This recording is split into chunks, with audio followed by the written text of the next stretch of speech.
स्वराय वरदाय सुरप्रियाय लंबोदराय सकलाय जगद्धिताय नागाननाय सुतयज्ञ विभूषिताय गौरी सुताय गणनाथ नमो नमस्ते। उपस्थित पंचदश नाम जूना अखाड़ा के अंतर्राष्ट्रीय सभापति अध्यक्ष प्रेमगिरी जी महाराज, महामंत्री देवानंद जी महाराज, महामंत्री केदारपुरी जी महाराज, अन्य सभापति, थानापति, महामंडलेश्वर वृंद और शशांक शेखर पलंकर भगवान शिव के साधना में तत्पर नारायण स्वरूप संपूर्ण संत यति वृंद, मीडिया के पत्रकार बंधुओं, धर्मस्य विश्वस्य जगतः प्रतिष्ठा, विश्व की प्रतिष्ठा का आधार धर्म था, है और भविष्य में रहेगा। तो जब जब इस धरा पर धर्म पर अनाचार, दुराचार, पापाचार, विधर्मियों के द्वारा धर्म पर आक्रमण हुए, हमले हुए, अटैक हुए, तो उस परमात्मा को चिंता होती और विभिन्न रूपों में इस धरा पर अवतार लेकर धर्म का संरक्षण, संवर्धन करना उस परम सत्ता, ईश्वरी सत्ता का कर्तव्य और दायित्व बनता है। ऐसी विषम परिस्थितियों में 2509 ईसा पूर्व भगवान आद्य शंकराचार्य का प्रादुर्भाव, स्थिति उस समय ये थी कि राजा की जो पत्नी थी उनको समय दिया गया राजा को कि आप अपना धर्म बदल दो, मतलब वैदिक मार्ग का परित्याग कर अवैदिक मार्ग पर तत्पर हो जाओ। उन्होंने कुछ समय लिया और रात्रि में जैसे यहाँ का ये भगवान शिव का मंदिर है, स्थल है, उस मंदिर में जाकर उन्होंने पूजन किया, षोडशोपचार, पंचोपचार, राजोपचार से भगवान शिव की स्तुति किया और कहा कि ऐसी विषम परिस्थिति में हम कहाँ जाएं। आचार्य शंकर का उस समय प्रादुर्भाव हुआ था, 5 या 7 वर्ष की अवस्था थी कि इस रात्रि में महानिशा में कौन माता का करुण कंदन उन्होंने मंदिर में गए, उनसे बात को पूरा संवाद के माध्यम से जानकारी लिया और ये कह दिया कि उन बड़े बड़े अवैदिक मतों के आचार्यों से कह दो आचार्य शंकर से संवाद करें और अगर हमारे इसको पराजित कर देंगे तो हम आपका धर्म स्वीकार, अन्यथा आपको हमारा धर्म स्वीकार करना पड़ेगा। ऐसी विषम परिस्थिति में फिर रानी को चिंता हुई कि तो छोटा सा बालक है, ये बड़े बड़े अवैदिक मत के मतलब बौद्धों के आचार्य, कोई 100 साल, कोई 50 साल, कोई 80 साल, ये बालक क्या करेगा।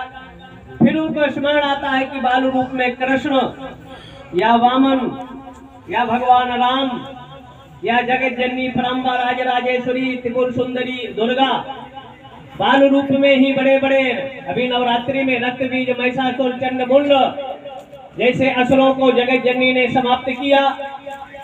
कल दशहरा था जिसमें हम शस्त्र पूजा करते हैं और अपने धर्म की रक्षा का व्रत लेते।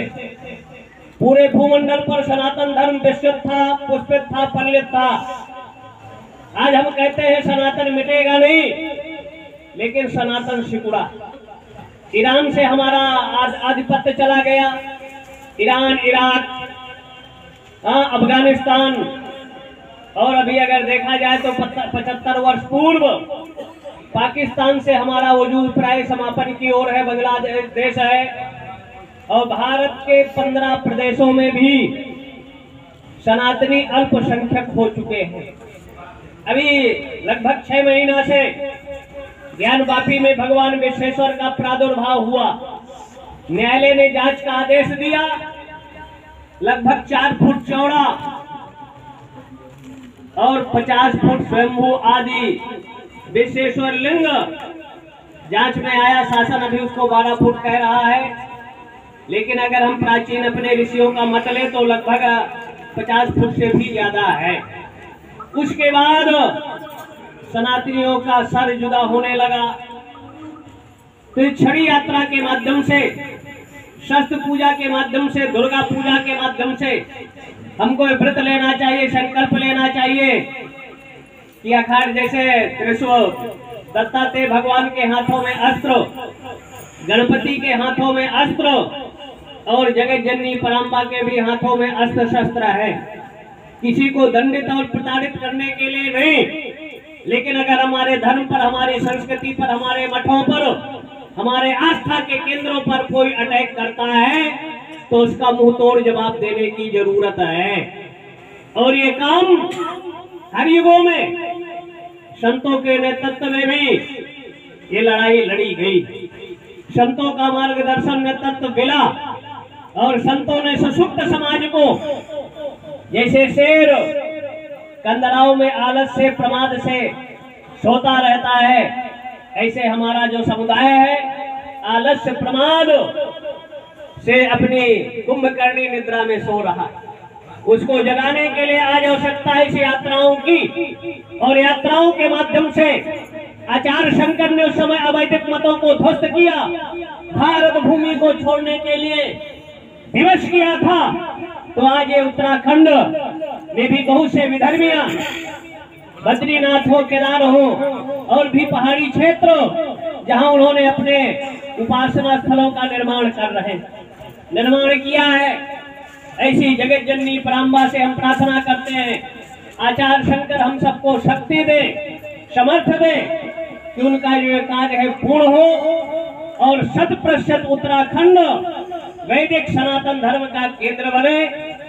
ब्रह्मद्रवा गंगा और प्रेमद्रवा यमुना के संसर्ग से, मिलन से व्यक्ति के जन्म जन्मांतर, कल्प कल्पांतर, युगांतरों का प्रायश्चित दूर होता है और ब्रह्म का साक्षात्कार होता है।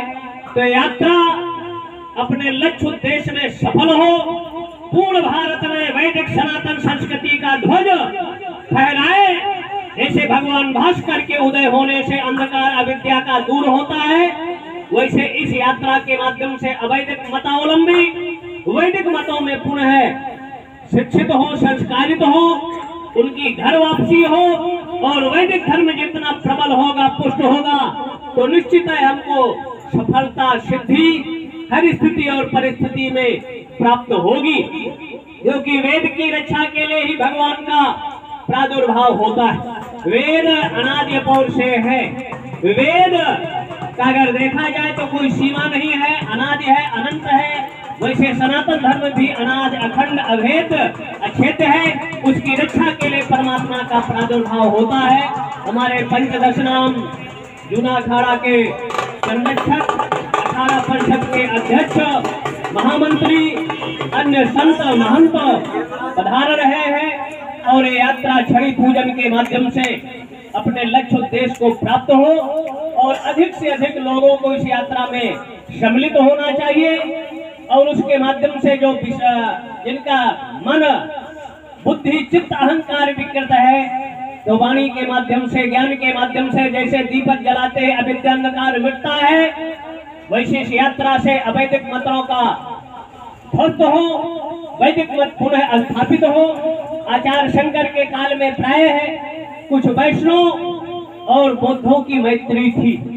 ज्यादातर अगर हम ले लें तो सनातनियों के, शैवों के ही स्थल ज्यादा ध्वस्त हुए थे। वैष्णव के 5% और 90% उत्तराखंड के शैवों के स्थलों को इन अवैदिक मतों ने ध्वस्त किया था। आचार्य शंकर ने उनकी पुनर्स्थापना, पूजन पाठ का क्रम प्रारंभ किया और इस यात्रा के माध्यम से पुनः हम अपने लक्ष्य उद्देश्य को प्राप्त करेंगे। यात्राओं से जागरण होता है। विखंडित, विभाजित, असंगठित समाज को एक सूत्र में जोड़ने का सबसे बड़ा माध्यम अगर कोई है वो यात्रा है। और छड़ी यात्रा के रूप में हम ले लें, धर्म जागरण के रूप में ले लें या संगठनात्मक ढांचे के रूप में ले लें, और जब हम एक होंगे तो निश्चित है देश की वर्तमान परिस्थितियों का चिंतन, मनन और मंथन होता है। जैसे दूध के, दही के मंथन से